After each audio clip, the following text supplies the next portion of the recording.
الحمد لله الأكرم الذي خلق الإنسان وكرم وعلمه من البيان ما لم يعلم فسبحان الذي لا يحصى امتنانه باللسان ولا بالقلم ونشهد أن لا إله إلا الله وحده لا شريك له ونشهد أن سيدنا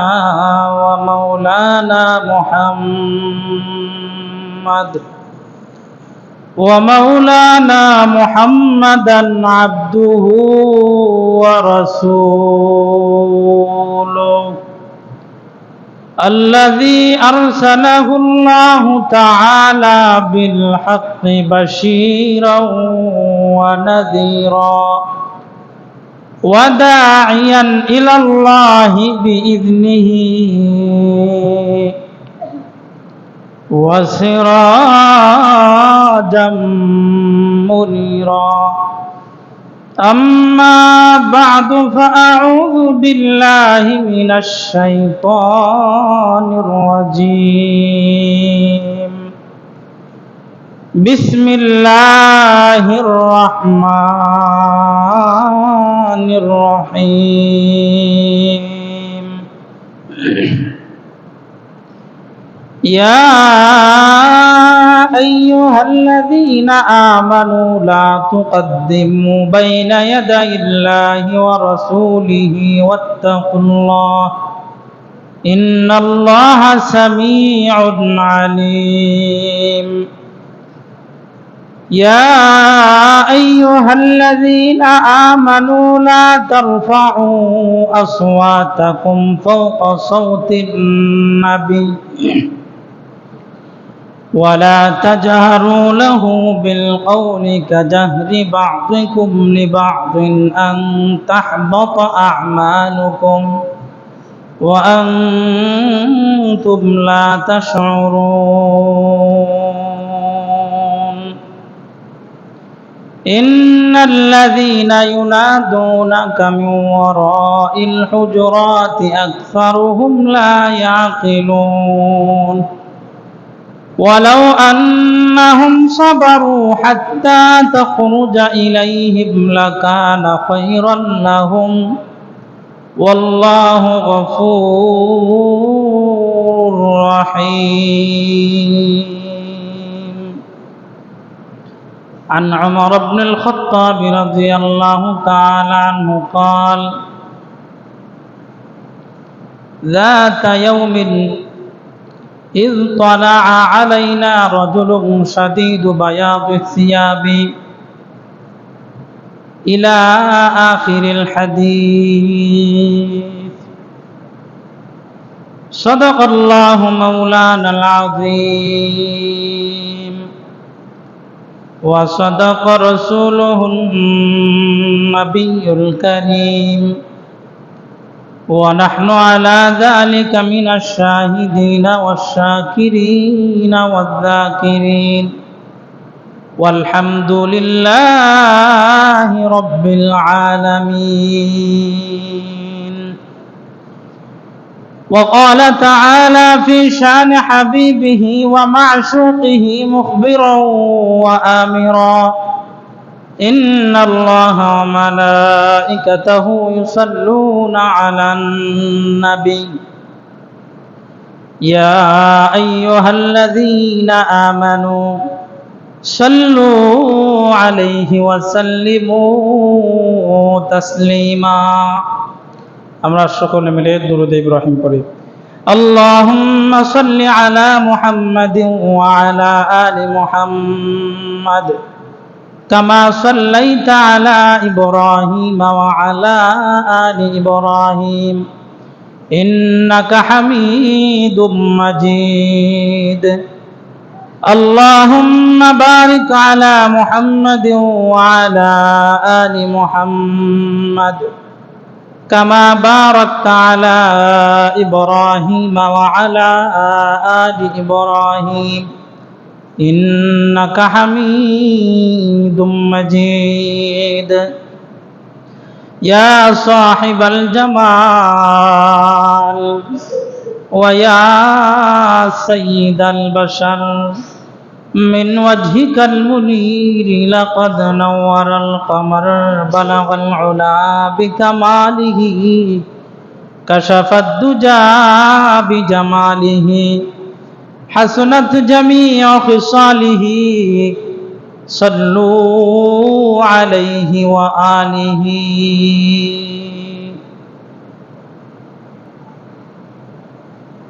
সর্বপ্রথম আল্লাহ রাব্বুল আলামিনের দরবারে শুকরগুজার হচ্ছে আল্লাহ তাআলা আমাদেরকে জুমার এই পবিত্র দিনে দুনিয়ার পবিত্র স্থান মসজিদে আসার তৌফিক দান করেছেন। এজন্য সকলে মিলে অন্তরের অন্তঃস্থল থেকে একবার শুকরিয়া আদায় করে আলহামদুলিল্লাহ। লক্ষ কোটি দরুদ বর্ষিত হোক সাইয়্যিদুনা নবিয়্যুনা মুহাম্মদুর রাসূলুল্লাহ সাল্লাল্লাহু আলাইহি ওয়াসাল্লামের উপর। আমাদের মহব্বতের জায়গা থেকে, ভালোবাসার জায়গা থেকে নবীজির উপর সকলে মিলে ভালোবেসে এক আওয়াজে উচ্চ সুরে নবীজির উপর দুরূদ পাঠ করে সাল্লাল্লাহু আলাইহি ওয়াসাল্লাম। মুহতারাম হাজিরিন, আজকে আপনাদের সম্মুখে সূরাতুল হুজুরাতের কয়েকখানা আয়াত পাঠ করেছি এবং নবী করিম সাল্লাল্লাহু আলাইহি ওয়াসাল্লামের বড় একখানা হাদিসের সামান্য একটু অংশ পাঠ করছি। আয়াত এবং হাদিসকে সামনে রেখে কিছু কথা বলার ইচ্ছা করেছি।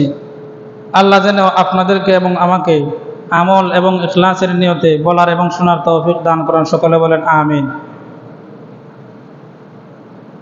যে হাদিস আপনাদের সম্মুখে অংশ বিশেষ পাঠ করেছি, বিশাল একখানা হাদিস। এই হাদিসের নাম হাদিসে জিব্রাইল। এই হাদিসের নাম হাদিসে জিব্রাইল কেন?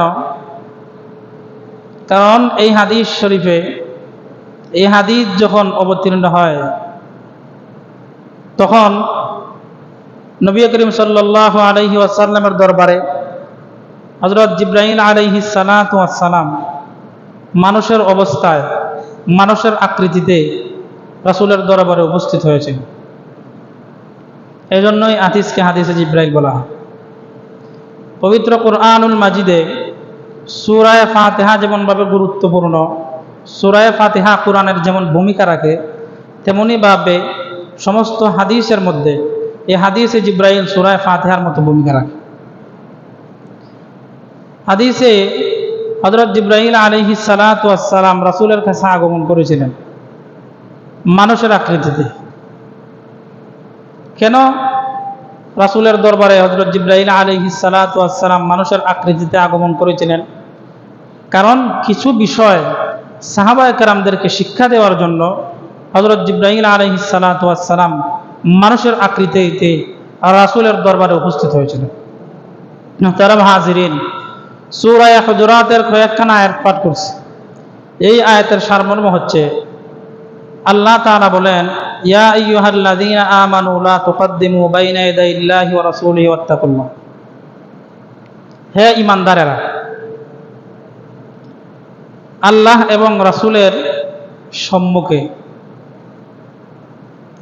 আল্লাহ এবং রাসূলের সামনে কোনো বিষয়ে তোমরা আগ বেড়ে চলে যাবে। নিশ্চয়ই আল্লাহ তাআলা সব কিছু জানেন, শুনেন।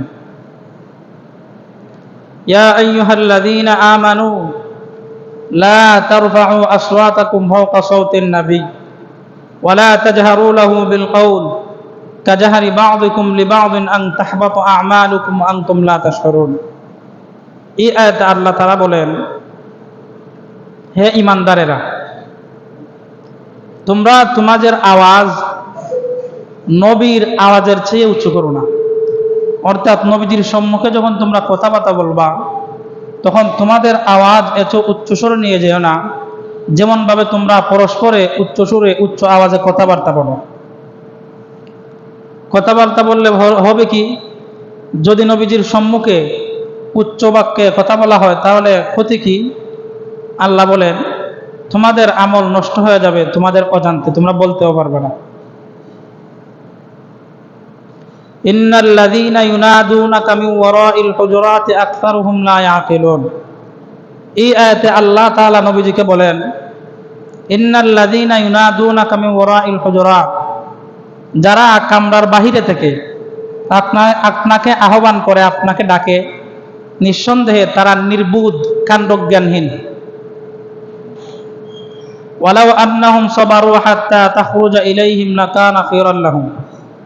আয়াতে আল্লাহ তাআলা বলেন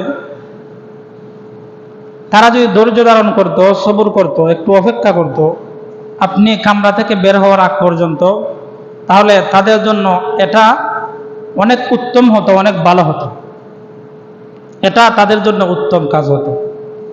এই হলো আয়াতের মোটামুটি সারমর্ম। সূরা হুজুরাতের মধ্যে আল্লাহ সুবহানাহু ওয়া তাআলা কিছু নিয়ম নীতি আমাদেরকে শিক্ষা দিয়েছে। এই সূরা হুজুরাত প্রত্যেক মুসলমান কোরআন শরীফ পড়তে পারুক আর না পারুক, মুসলিম হিসেবে তো কোরআন শরীফ পড়তে পারা আমাদের একান্ত কর্তব্য, জরুরি।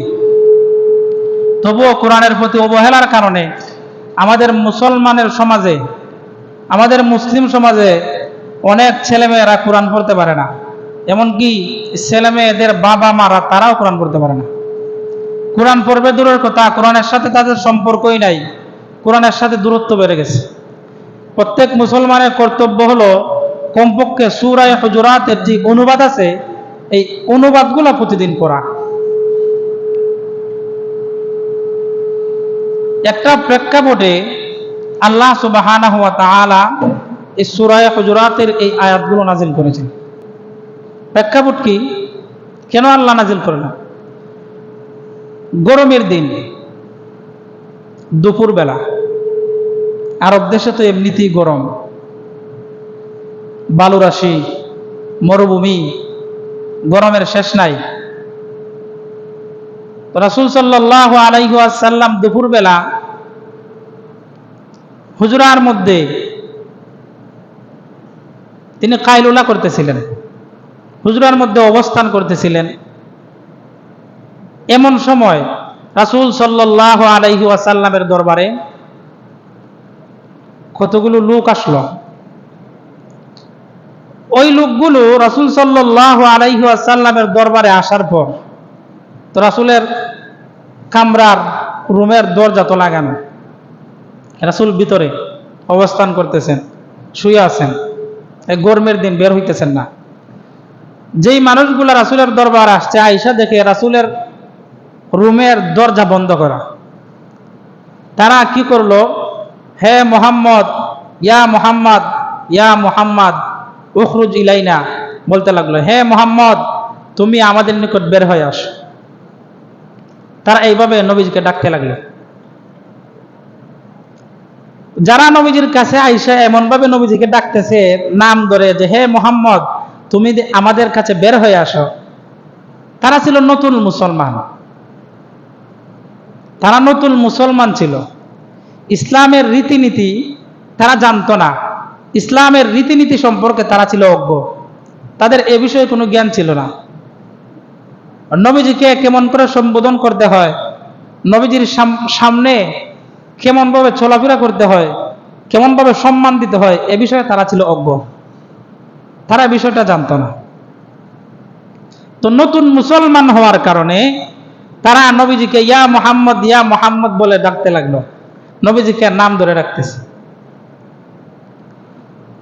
এই যে তারা নবীজিকে এইভাবে ডাকছে, আল্লাহ তাআলা এর প্রেক্ষিতে সূরা হুজুরাতের এই আয়াতগুলো নাজিল করছেন। ইন্নাল্লাযীনা ইউনাদুনাকা মিন ওয়ারাইল হুজুরাতি আকসারুহুম লা ইয়াকিলুন। যারা আপনাকে নাম ধরে ডাকে, আপনার কামরার বাহির থেকে যারা আপনাকে ডাকে তারা নির্বোধ কাণ্ডজ্ঞানহীন। এই আয়াতের শানে নুজুল হলো এই ঘটনা। তারা ডাকাডাকি করতেছিল। ওয়ালাউ আন্নাহুম সাবারু হাত্তা তাখরুজা ইলাইহিম লাকানা খায়রাল লাহুম।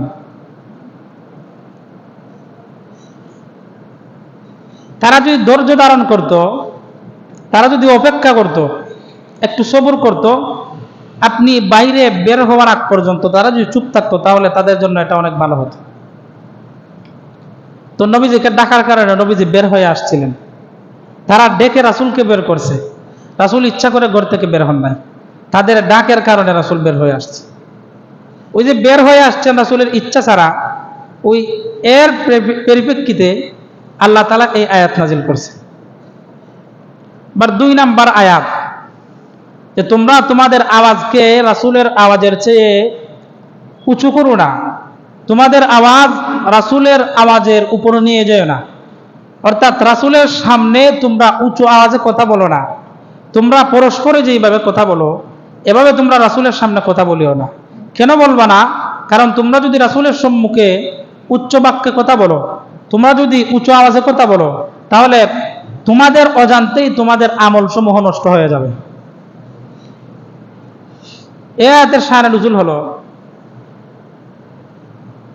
একবার রাসূলের দরবারে এই মানুষ আসছে, নতুন মুসলমান। তারা আসার পর রাসূলুল্লাহ সাল্লাল্লাহু আলাইহি ওয়াসাল্লাম, ওনার একটা অভ্যাস ছিল যে কোনো এলাকা থেকে যদি নতুন মুসলমানদের দল আসতো, মুসলমানদের পক্ষ থেকে প্রতিনিধি দল আসতো, ছোটখাটো 5 জন 10 জন এমন দল আসতো, আসার পর রাসূল সাল্লাল্লাহু আলাইহি ওয়াসাল্লাম এই প্রতিনিধিদের মধ্য থেকে কোনো একজনকে আমির বানায় দিতেন। আমাদের বাংলাদেশের পরিভাষায় সভাপতি, রাসূল একজনকে সভাপতি বানায় দিতেন। উনি ওই এলাকায় গিয়া ইসলাম সম্পর্কে মানুষদেরকে ধারণা দিতেন, ইসলাম সম্পর্কে মানুষদেরকে শিক্ষা দিতেন। এই প্রতিনিধি দল রাসূলের দরবারে আসছে। আসার পরে রাসূল সাল্লাল্লাহু আলাইহি ওয়াসাল্লাম তো এখন সভাপতি নির্ধারণ করে দিবেন, এই দলের মধ্যে সভাপতি কে হবে, ওই এলাকার নেতা কে হবে, সভাপতি কে হবে, আমির কে হবে। রাসূল এটা নির্ধারণ করার আগেই হযরত আবু বকর রাদিয়াল্লাহু তাআলা আনহু একজনের নাম পেশ করলেন, প্রস্তাব করলেন যে অমুক ব্যক্তিকে এই দলের, তাদের এলাকার সভাপতি নিযুক্ত করা হোক। উমর রাদিয়াল্লাহু তাআলা আনহু উঠে বললেন, না, আমি মনে করি এই ব্যক্তির চেয়ে আরেক ব্যক্তির নাম উত্থাপন করলেন যে তাকে সভাপতি করা হোক, তাকে আমির বানিয়ে দেওয়া হোক। এবার দুজনের মধ্যে একজনকে প্রস্তাব করতেছেন, আরেকজনকে প্রস্তাব করতেছেন। এক পর্যায়ে দেখা গেল তর্কাতর্কির মতো অবস্থা। তো উমর রাদিয়াল্লাহু তাআলা আনহু তো রাগী মানুষ, তো উনি বলে উঠলেন, আরে আমি বলতেছি অমুক ব্যক্তি আমির হবে, এই ব্যক্তি আমির হোক। আবু বকর রাদিয়াল্লাহু তাআলা আনহু একটু রাগান্বিত সুরে কথা বললেন। এর পরিপ্রেক্ষিতে আল্লাহ তাআলা এই আয়াত নাযিল করলেন, ইয়া আইয়ুহাল্লাযীনা আমানু লা তারফা'উ আসওয়াতাকুম ফাওকা সাওতিন নবী ওয়া লা তাজহারু লাহু বিল কওলি কাজাহরি বা'দিকুম লিবা'দিন আন তাহবাতা আমালুকুম ওয়া আনতুম লা তাশউরুন। আর প্রথম আয়াত, ইয়া আইয়ুহাল্লাযীনা আমানু লা তুকদ্দিমু বাইনা ইয়াদাইল্লাহি ওয়া রাসূলিহি ওয়াত্তাকুল্লাহ। যে তোমরা রাসূল এবং আল্লাহ এবং রাসূলের আগে কোনো কথাবার্তা বলবা না। রাসূল তো চুপ ছিলেন, তাদের সভাপতি নির্ধারণ করে দেন নাই। তবুও উমর এবং আবু বকর রাদিয়াল্লাহু তাআলা আনহুমা এই দুজন কথা বলতেছিলেন রাসূলের কথা বলার আগে, অর্থাৎ রাসূল থেকে আগ বেড়ে গিয়েছিলেন। এজন্য আল্লাহ এই 2 আয়াত নাযিল করলেন। আল্লাহ এই আয়াতের মধ্যে উম্মতে মুহাম্মাদীকে কতগুলো শিক্ষা দিয়েছে। এই শিক্ষা কি? এই শিক্ষা বলার আগে যে বিশাল হাদিসের কথা বললাম, এই হাদিসের শিক্ষা আমরা শুনি। রাসূল সাল্লাল্লাহু আলাইহি ওয়াসাল্লাম দুনিয়া থেকে বিদায় হওয়ার অল্প কিছুদিন আগে হযরত উমর রাদিয়াল্লাহু তাআলা আনহু সহ অনেক বড় বড় সাহাবায়ে কেরাম রাসূল সাল্লাল্লাহু আলাইহি ওয়াসাল্লামের দরবারে বসা। এমন অবস্থায় উমর রাদিয়াল্লাহু তাআলা আনহু হাদিসখানা বর্ণনা করেন যে একজন লোক আসছে রাসূলের দরবারে। যেই লোক রাসূলের দরবারে আসছে, তার গায়ের যেই পোশাক, এই পোশাকটা একেবারে দবদবে সাদা, আবার তার মাথার যে চুলগুলো একেবারে কুচকুচে কালো। তবে ওই ব্যক্তিকে আমরা কেউ চিনি না, যেই ব্যক্তিটা রাসূলের দরবারে আসছে এই ব্যক্তিকে আমরা কেউ চিনি না। তার পোশাক কোনো ময়লা নাই, তার চুলের মধ্যে কোনো আবর্জনা নাই, এত সুন্দর পরিপাটি পোশাক, পরিপাটি চুল। যদি দূর কোথাও থেকে সে আসতো, সফর করে যদি সে আসতো অন্য কোথাও থেকে, দূর থেকে, তাহলে তার গায়ের পোশাকে, তার চেহারায় ধুলোবালি আমরা দেখতে পেতাম, সফরের চিহ্ন আমরা দেখতে পেতাম। কিন্তু সে সাদা কাপড় পরে আসছে। মরুভূমিতে কেউ যদি হাঁটে তাহলে ধুলাবালু তার কাপড়ের মধ্যে পড়ে, কাপড়ের কালার বাদ হয়ে যাবে, সাদা কাপড় একেবারে ময়লা হয়ে যাবে। কিন্তু এমন কোনো কিছু আমরা দেখলাম না। তো রাসূলের দরবারে আসছে, উনি আয়েশা রাসূলের কাছে গেছে, আমাদের কারোর সাথে কোনো কথাবার্তা বলে নাই, সবার মধ্যখানে রাসূল বসা। উনি সুজা একেবারে রাসূল সাল্লাল্লাহু আলাইহি ওয়াসাল্লামের কাছে গেছে, গিয়ে রাসূলের হাঁটুর সাথে হাঁটু লাগাইছে, একেবারে হাঁটু লাগাইয়া রাসূলের সম্মুখে বসছে, এইভাবে হাত রাখছে হাঁটুর উপর, রাসূলের হাতটাও রাসূলের উপর, হাঁটুর উপর রাখছে এইভাবে। তো রাসূল সাল্লাল্লাহু আলাইহি ওয়াসাল্লামের দরবারে এইভাবে আয়েশা এভাবে বসছে, রাসূলের একেবারে কাছাকাছি। সচরাচর আমরা কোনো সাহাবায়ে কেরামের মধ্যে থেকে কেউ রাসূলের কাছে আমরা এইভাবে বসি না, এত কাছাকাছি আমরা যাই না। তো উমর রাদিয়াল্লাহু তাআলা আনহু বলতেছেন, এই ব্যক্তি রাসূলের কাছে এইভাবে বইসা রাসূলকে ডাক দিছে, হে মুহাম্মদ, ইয়া মুহাম্মদ। সাহাবায়ে কেরাম তো রাসূল সাল্লাল্লাহু আলাইহি ওয়াসাল্লামকে ইয়া রাসূলুল্লাহ, ইয়া হাবিবাল্লাহ এভাবে সম্বোধন করেন। কিন্তু উনি আয়েশা সুজা রাসূলকে বলতেছে হে মুহাম্মদ, হে মুহাম্মদ বলে সম্বোধন করতেছে। এরপর বলতেছে আখবিরনি আনিল ইসলাম, হে মুহাম্মদ আপনি আমাকে ইসলাম সম্পর্কে বলুন, ইসলাম সম্পর্কে আমাকে ধারণা দিন। এই ব্যক্তির এই প্রশ্নের জবাবে, এই চাওয়ার প্রেক্ষিতে রাসূল সাল্লাল্লাহু আলাইহি ওয়াসাল্লাম ইসলামের পরিচয় তার সামনে তুলে ধরলেন। আন তুমিনা বিল্লাহ, আন তাশহাদা আল্লা ইলাহা ইল্লাল্লাহ ওয়া আন্না মুহাম্মাদান আবদুহু ওয়া রাসূলুহু ওয়া তুকিমাস সালাহ ওয়া তুতিয়াজ যাকাহ ওয়া তাসুমা রমাদান ওয়া তাহুজ্জাল বাইতা ইন ইসতাতা'তা ইলাইহি সাবিলা। ইসলামের পরিচয়টা রাসূল এভাবে তুলে ধরছেন যে তুমি সাক্ষ্য দিবে যে আল্লাহ ছাড়া কোনো মাবুদ নাই, আল্লাহ ছাড়া কোনো ইলাহ নাই, কোনো উপাস্য নাই, আর আমি মুহাম্মদ আল্লাহ তাআলার পক্ষ থেকে নির্বাচিত প্রেরিত রাসূল। এবং তুমি সালাত আদায় করবে, রমজান মাসে রোজা রাখবে এবং হজ করবে, আর সামর্থ্য থাকলে যাকাত দেবে।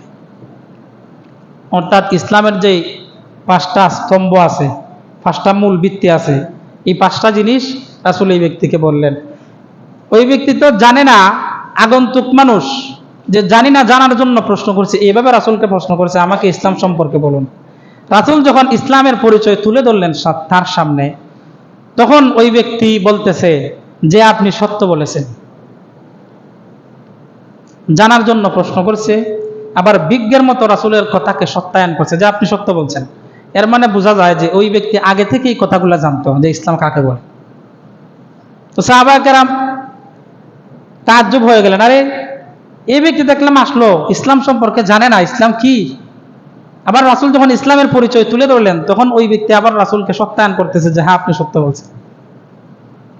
এরপরে এই ব্যক্তি আবার রাসূলকে জিজ্ঞাসা করতেছে আখবিরনি আনিল ঈমান, নবীজি আপনি আমাকে ঈমান সম্পর্কে বলুন, ঈমান কি।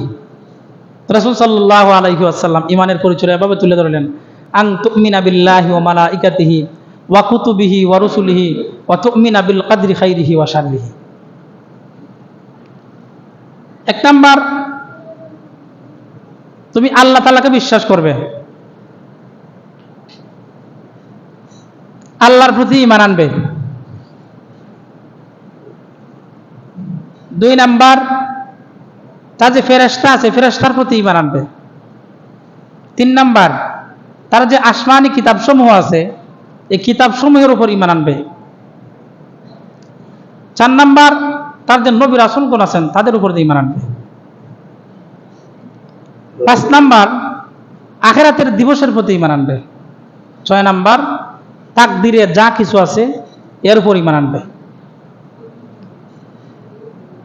রাসূল এই ব্যক্তির সামনে ঈমানের পরিচয় তুলে ধরলেন।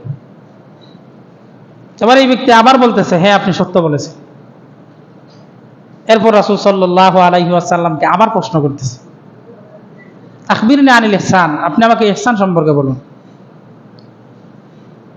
রাসূল সাল্লাল্লাহু আলাইহি ওয়াসাল্লাম তার এই প্রশ্নের জবাবে বললেন, আন তা'বুদাল্লাহা কাআন্নাকা তারাহু ফাইন লাম তাকুন তারাহু ফাইন্নাহু ইয়ারাক। অর্থাৎ ইহসান এমন জিনিসকে বলা হয় যে তুমি আল্লাহ তাআলার ইবাদত এমন ভাবে করবে যে তুমি আল্লাহ তাআলাকে দেখতেছো। তোমার ভেতরে যদি এই জিনিসটা না আসে যে তুমি আল্লাহ তাআলাকে দেখতেছো, তাহলে এটা মনে মনে তুমি নিবা যে আমি আল্লাহ তাআলাকে না দেখলে কি হবে, আল্লাহ তো আমাকে অবশ্যই দেখতেছে। এরপর রাসূল সাল্লাল্লাহু আলাইহি ওয়াসাল্লামকে প্রশ্ন করলো যে আমাকে কিয়ামত সম্পর্কে বলুন, কিয়ামত কবে হবে। তো রাসূল বললেন, কিয়ামত সম্পর্কে তোমার যতটুকু জ্ঞান আছে আমার ততটুকু জ্ঞান। অর্থাৎ কিয়ামত কখন হবে এটা যেমন তুমি জানো না, আমিও জানি না। আল্লাহ তাআলা কোরআনে রাসূলকে শিখিয়ে দিয়েছেন, ইয়াসআলুকান নাসু আনিস সাআহ কুল ইন্নামা ইলমুহা ইনদাল্লাহ। যে আপনাকে যখন কোনো ব্যক্তি, কোনো মানুষ কিয়ামত সম্পর্কে জিজ্ঞাসা করবে যে কিয়ামত কবে হবে, তখন আপনি বলে দিবেন যে আল্লাহ ছাড়া কিয়ামত কবে হবে এটা কেউ জানে না। এরপরে রাসূল সাল্লাল্লাহু আলাইহি ওয়াসাল্লামকে ওই ব্যক্তি জিজ্ঞাসা করলো যে কিয়ামত কবে হবে এটা তো আপনি জানেন না, আমিও জানি না, তাহলে কিয়ামত কবে হবে এর তো অবশ্যই কিছু আলামত আছে, আপনি আমাকে কিছু আলামত বলে দেন যে যখন এই আলামত প্রকাশ পাবে, আলামত দেখা দিবে, তখন কিয়ামত হবে। এরপর রাসূল সাল্লাল্লাহু আলাইহি ওয়াসাল্লাম ওই ব্যক্তির কথার জবাবে কিয়ামতের কিছু আলামত বর্ণনা করলেন। এবার আসি এই ব্যক্তিকে। রাসূল সাল্লাল্লাহু আলাইহি ওয়াসাল্লামের দরবারে যেই ব্যক্তি আসছিল উনি হলেন হযরত জিবরাইল আলাইহিস সালাতু ওয়াস সালাম। উনি কে? আপনারা কথাবার্তা বলেন আমার সাথে। ওনার নাম কি? হযরত জিবরাইল আলাইহিস সালাতু ওয়াস সালাম। কি নাম? হযরত জিবরাইল আলাইহিস সালাতু ওয়াস সালাম। তো উনি মানুষের রূপে কেন আসলেন? মানুষের রূপে নবীর দরবার এই জন্য আসলেন সাহাবায়ে কেরামদেরকে শিক্ষা দেওয়ার জন্য। এই যে সাহাবায়ে কেরামদেরকে আল্লাহ তাআলা সতর্ক করে দিয়েছিলেন, তোমরা যদি রাসূলের কথার উপর, রাসূলের আওয়াজের উপর আওয়াজ বাড়াও, তোমাদের আওয়াজ যদি রাসূলের আওয়াজের চেয়ে উচ্চাঙ্গে চলে যায়, উঁচু হয়ে যায়, তোমরা যদি রাসূল এবং আল্লাহ, আল্লাহ এবং রাসূল তাদের কথার আগে আগে তোমরা যদি কথা বলো, তোমরা যদি এমনটা করো, তাহলে তোমাদের অজান্তে তোমাদের আমল একেবারে বরবাদ হয়ে যাবে, নষ্ট হয়ে যাবে। এরপর থেকে সাহাবায়ে কেরাম রাসূল সাল্লাল্লাহু আলাইহি ওয়াসাল্লামকে কোনো প্রশ্ন করতে ভয় পেতেন, কোনো প্রশ্ন করতেন না। রাসূলের সম্মুখে দাঁড়াইয়া এমন আস্তে আস্তে কথা বলতেন রাসূল সাল্লাল্লাহু আলাইহি ওয়াসাল্লাম কয়েকবার জিজ্ঞাসা করার প্রয়োজন হতো যে তুমি কি বলছো, আমাকে আবার বলো, আবার বলো। তো সাহাবায়ে কেরাম এমন হয়ে গেছেন, রাসূলের সম্মুখে উঁচু আওয়াজে কথা বলেন না। কেন বলেন না? ভয়, যদি আমারও জানতে আমার আমল সমূহ নষ্ট হয়ে যায়, তাহলে আমার দুনিয়া আখিরাত সব বরবাদ হয়ে যায়। ভয় ছিল যে আমার দুনিয়া আখিরাত সব বরবাদ হয়ে যায়।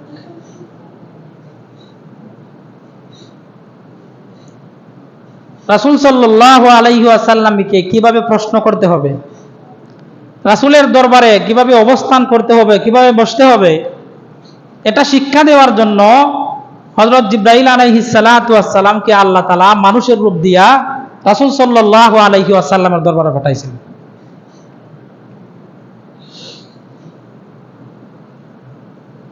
হযরত জিবরাইল আলাইহিস সালাতু ওয়াস সালাম রাসূলের দরবারে আসার পর ইয়া রাসূলুল্লাহ, ইয়া হাবিবাল্লাহ না বলে রাসূলকে সম্বোধন করছেন ইয়া মুহাম্মদ, হে মুহাম্মদ বলে।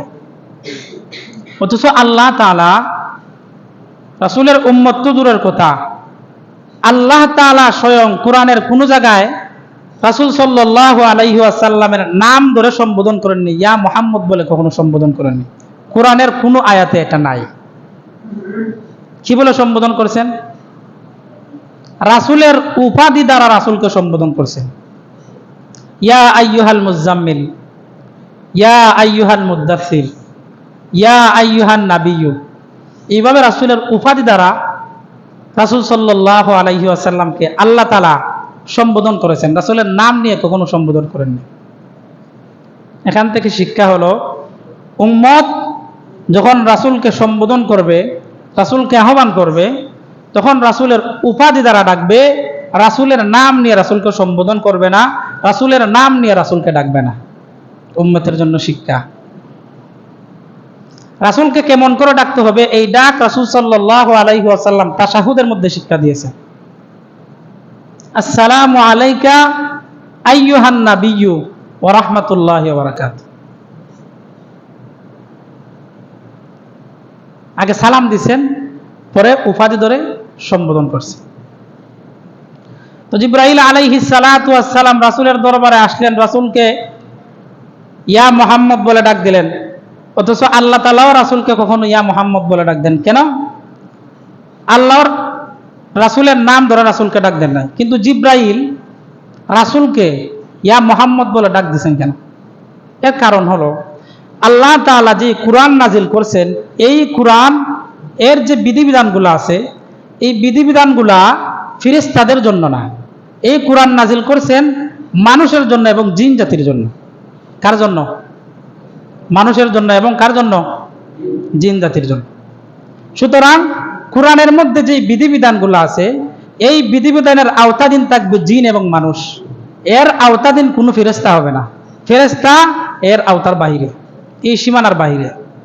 এজন্য কুরআন যেহেতু মানুষের জন্য নাজিল করা হয়েছে, মানুষের হেদায়েতের জন্য নাজিল করা হয়েছে, মানুষকে গুমরাহ থেকে আলোর পথে নিয়ে যাওয়ার জন্য কুরআন যেহেতু নাজিল হয়েছে, এজন্য এর ভিতরে, এই সীমার ভিতরে ফেরেশতারা অন্তর্ভুক্ত না। এই জন্য হযরত জিবরাইল আলাইহিস সালাতু ওয়াস সালাম যেহেতু মানুষ না ফেরেশতা, এজন্য এই বিধান জিবরাইলের জন্য প্রযোজ্য না, ফেরেশতাদের জন্য প্রযোজ্য না। এজন্য জিবরাইল আলাইহিস সালাতু ওয়াস সালাম রাসূল সাল্লাল্লাহু আলাইহি ওয়াসাল্লামকে ইয়া মুহাম্মদ বলে সম্বোধন করছে।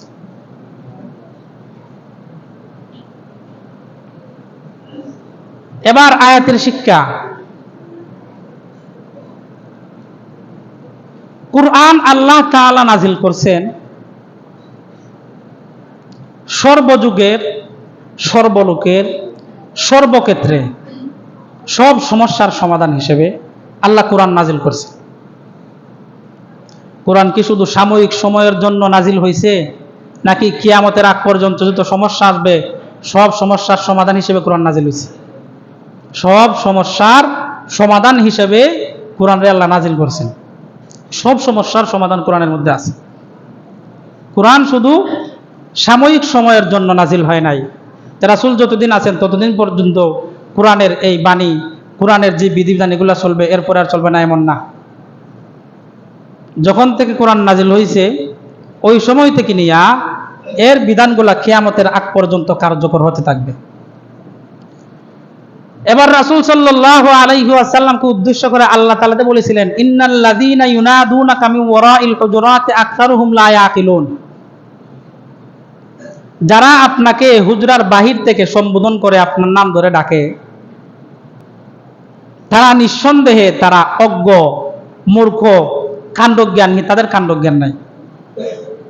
এরপরের আয়াতে আল্লাহ বলেছিলেন যে তারা যদি এটা জানতো যে আপনি হুজরা থেকে নিজ থেকে বের হওয়ার আগ পর্যন্ত তারা অবস্থান করতে, যে এটা ভালো হতো। আপনি হুজরা থেকে যতক্ষণ না নিজ থেকে বের হবেন ততক্ষণ পর্যন্ত তারা এখানে অপেক্ষা করলে এটা উত্তম, এটা বেশি ভালো। তাহলে তারা এখানে অপেক্ষা করত, আপনাকে তারা ডেকে ডেকে বের করতো না। রাসূল সাল্লাল্লাহু আলাইহি ওয়াসাল্লাম একদিন কামরার ভিতর শোয়া ছিলেন। এমত অবস্থায় রাসূলের দরবারে নতুন মুসলমানগণ আগমন করেছিলেন, রাসূলকে এইভাবে আহ্বান করেছিলেন। কোরআন তো, কোরআনের বিধানগুলো তো একেবারে কিয়ামতের আগ পর্যন্ত জারি থাকবে। তো রাসূল তো মাত্র একবার শুয়েছিলেন, আর একবার আগন্তুকরা তারা এখানে আসছে, রাসূলকে আহ্বান করছে, ডাকছে, ঘর থেকে বের করছে। তো এই আয়াত কি মাত্র একবারের জন্যই নাজিল হয়েছে? কোরআন তো বলে কোরআন একেবারে কিয়ামতের আগ পর্যন্ত সব সমস্যার সমাধান হিসাবে আসছে। তাহলে এই কোরআন কি মাত্র একবারের জন্য নাজিল হয়েছে এই কোরআনের এই আয়াত? না। উম্মতের সর্বশ্রেষ্ঠ মুফাসসির হলেন আব্দুল্লাহ ইবনে আব্বাস রাদিয়াল্লাহু তাআলা আনহু। রাসূল সাল্লাল্লাহু আলাইহি ওয়াসাল্লামের আপন চাচাতো ভাই হযরত আব্বাস রাদিয়াল্লাহু তাআলা আনহু সন্তান। এই আয়াতের তাফসীরে আব্দুল্লাহ ইবনে আব্বাস রাদিয়াল্লাহু তাআলা আনহু বলেন, রাসূল সাল্লাল্লাহু আলাইহি ওয়াসাল্লামের মাধ্যমে আল্লাহ তাআলা এই বিধানকে নাজিল করছেন। এখন তো রাসূল নাই, রাসূল চলে গেছেন। এখন এই বিধান কার ক্ষেত্রে প্রযোজ্য হবে, কাদের ক্ষেত্রে প্রযোজ্য হবে? আপনাদের জানা থাকার কথা, রাসূল সাল্লাল্লাহু আলাইহি ওয়াসাল্লাম এই পৃথিবী থেকে চলে গেছেন, রাসূল সর্বশেষ রাসূল। ওনার পরে আর কোনো নবী নাই, রাসূল নাই। তো আল্লাহ তাআলা রাসূলের যে দায়িত্ব আছে, যে রাসূলের যে কাজকর্ম আছে, যে দ্বীনের দাওয়াত আছে, এই দাওয়াতটাকে রাসূলের পরে একেবারে বন্ধ করে দেন নাই। এই দাওয়াতটাকে জারি রাখার জন্য, কিয়ামত পর্যন্ত অব্যাহত রাখার জন্য একদল মানুষদেরকে দায়িত্ব দিয়েছেন, তারা হলো উম্মতের উলামায়ে কেরাম। তারা কারা? তারা কারা? উম্মতের উলামায়ে কেরাম। রাসূলের অনুপস্থিতিতে, রাসূলের অবর্তমানে উলামায়ে কেরাম ইসলামের বিধিবিধানগুলা মানুষের কাছে পৌঁছায় দিবেন, ইসলামের হুকুম আহকাম মানুষের কাছে পৌঁছায় দিবেন, মানুষদেরকে শিখায় দিবেন। রাসূল যেহেতু নাই, রাসূল চলে গেছেন, সুতরাং রাসূলকে যেইভাবে সম্মান করার কথা আব্দুল্লাহ ইবনে আব্বাস রাদিয়াল্লাহু তাআলা আনহু বলেন, তেমন ভাবে উম্মতের উলামায়ে কেরামদেরকে সম্মান করতে হবে। রাসূলকে যেইভাবে সাহাবায়ে কেরাম সম্মান করতেন, সাধারণ মুসলমান উলামায়ে কেরামদেরকে এভাবেই সম্মান করতে হবে। রাসূলকে যেইভাবে হুজরা থেকে ডেকে নাম ধরে ডেকে ডেকে বের করা অপরাধ, আল্লাহ তাআলা কাণ্ডজ্ঞানহীন তাদেরকে বলছেন। রাসূল নিজ থেকে কামরা থেকে বের হওয়ার আগ পর্যন্ত অপেক্ষা করার কথা। রাসূল নিজ থেকে যদি বের হতেন, এটা হলো উত্তম। এটা আল্লাহ তাআলা বলছেন কোরআনে। তো এখন তো রাসূল নাই, এটা কিভাবে প্রযোজ্য হবে? উম্মতের উলামায়ে কেরামদের সাথে ভদ্র ভাষায়, শালীন ভাষায় কথাবার্তা বলতে হবে। তাদেরকে নাম ধরে ডাকা যাবে না, তাদেরকে মন্দ লকব দ্বারা তাদেরকে আহ্বান করা যাবে না, তাদেরকে ডাকা যাবে না।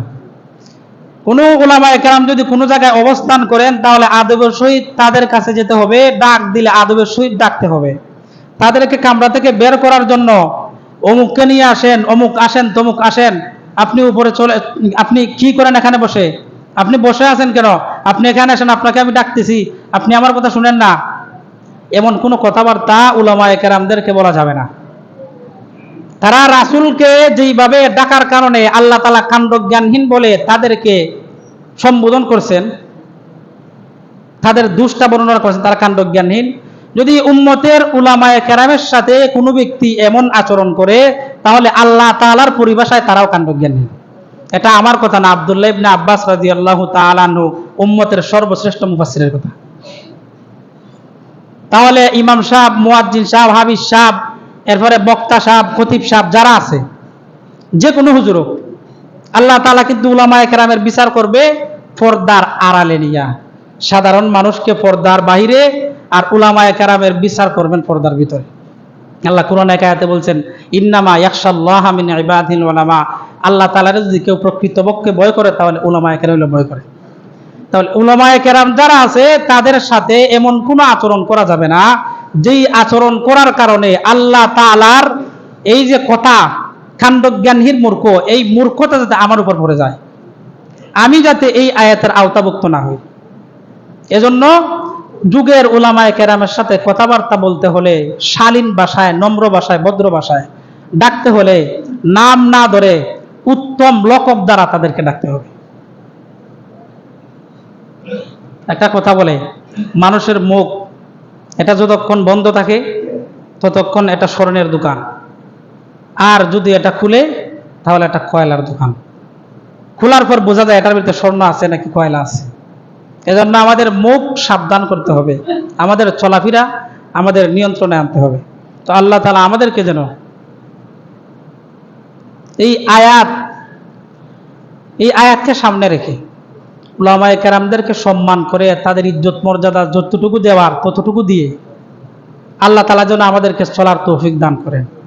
আর যুগের উলামায়ে কেরামদেরকে আল্লাহ তাআলা যেন ওইভাবে চলাফেরা করার তৌফিক দান করেন, যেইভাবে চলাফেরা করলে পরে সাধারণ মুসলমান, সাধারণ পাবলিক উলামায়ে কেরামদেরকে সম্মান করবে, মর্যাদা দিবে। সকলে বলেন আমিন। ওয়া মা আলাইনা ইল্লাল বালাগ। যারা সুন্নাত পড়ছেন না সুন্নাত পড়ে।